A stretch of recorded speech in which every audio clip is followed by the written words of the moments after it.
Jangan lupa subscribe channel Cipotani.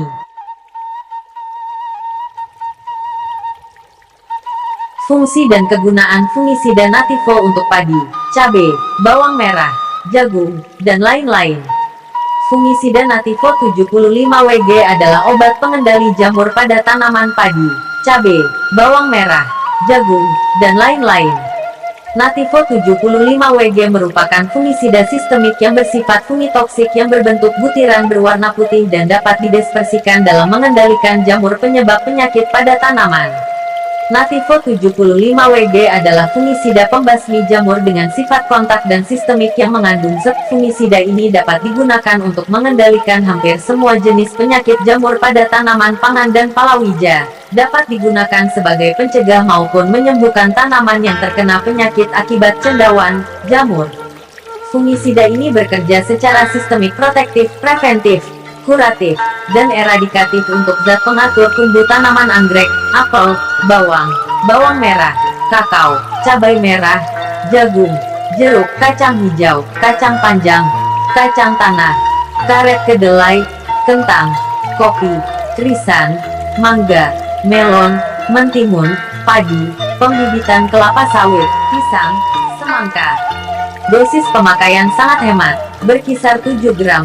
Tangki semprot 15 liter, kemasan 50 gram bisa digunakan untuk 7 tangki atau setara dengan 1/4 hektar lahan. Untuk luas lahan 1 hektar, Anda memerlukan 200 gram atau setara dengan 4 kemasan. Fungisida terbaik untuk bawang merah dalam menghadapi berbagai penyakit. Fungisida yang baik untuk tanaman tomat dalam mengatasi penyakit yang disebabkan oleh jamur. Dosis pemakaian fungisida Nativo, anggrek, penyakit bercak daun Cercospora dendrobi, penyakit Anthracnosa Colletotrichum gloeosporioides, penyemprotan volume tinggi, 200 gram, H. Apel, penyakit bercak daun Marsonina coronaria, penyakit embun tepung Podosphaera lecontricha, penyemprotan volume tinggi, 300 gram, H. Bawang, penyakit bercak ungu Alternaria cori, penyemprotan volume tinggi, 0,080,16 gram L. Bawang merah, penyakit layu Fusarium oxysporum, penyemprotan volume tinggi, 150-200 gram H. Bawang merah, penyakit busuk leher Botrytis ali, penyemprotan volume tinggi, 100-150 gram H. Cabai merah, penyakit bercak daun Cercospora capsicii, penyakit Anthracnosa Colletotrichum capsicii, penyemprotan volume tinggi, 100-150 gram H. Jagung, penyakit bulai Kronosclerospora maedis, penyemprotan volume tinggi, 0,4-0,8 gram L.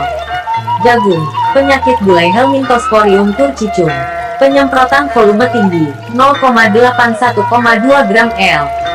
Jeruk, penyakit embun tepung Oidium tingitanninum, penyakit Anthracnosa Colletotrichum gloeosporioides, penyemprotan volume tinggi, 200 gram H. Kacang hijau, penyakit bercak daun Cercospora canescens, penyemprotan volume tinggi, 150-200 gram H. Kacang hijau, penyakit karat Uromisis passeoli, penyemprotan volume tinggi, 100-150 gram H. Kacang panjang, penyakit karat Uromisis vignae, penyemprotan volume tinggi, 150-200 gram H. Kacang tanah, penyakit karat Puccinia aracidis, penyemprotan volume tinggi, 150-225 gram H. Kakao, penyakit pembuluh kayu Oncobasidium theobromai, penyemprotan volume tinggi, 0,25-0,5 gram L. Karet, penyakit bidang sadap Ceratocystis fimbriata, penyemprotan volume tinggi, 200 gram H. Kedelai, penyakit karat Pacoxora pachyrhizi, penyemprotan volume tinggi, 100-150 gram H. Kentang, meningkatkan jumlah umbi tanaman, rata-rata bobot umbi hasil tanaman, hasil petak, hasil H. Penyemprotan volume tinggi, 150 gram H40 HST dan 60 HST. Kopi, penyakit karat daun Hemileia fastatix, penyakit bercak daun coklat Cercospora coffeicola, penyemprotan volume tinggi, 1 gram L. Krisan, penyakit karat Puccinia chrysanthemi, penyemprotan volume tinggi, 150–225 gram, H. Mangga penyakit Antraknosa Coletotrichum gloeosporioides penyemprotan volume tinggi, 200 gram, H. Melon, penyakit embun bulu Pseudoperonospora cubensis penyakit Antraknosa Coletotrichum gloeosporioides penyemprotan volume tinggi, 200 gram, H. Melon, penyakit busuk batang Didymela brioniae penyemprotan volume tinggi, 0,751 gram.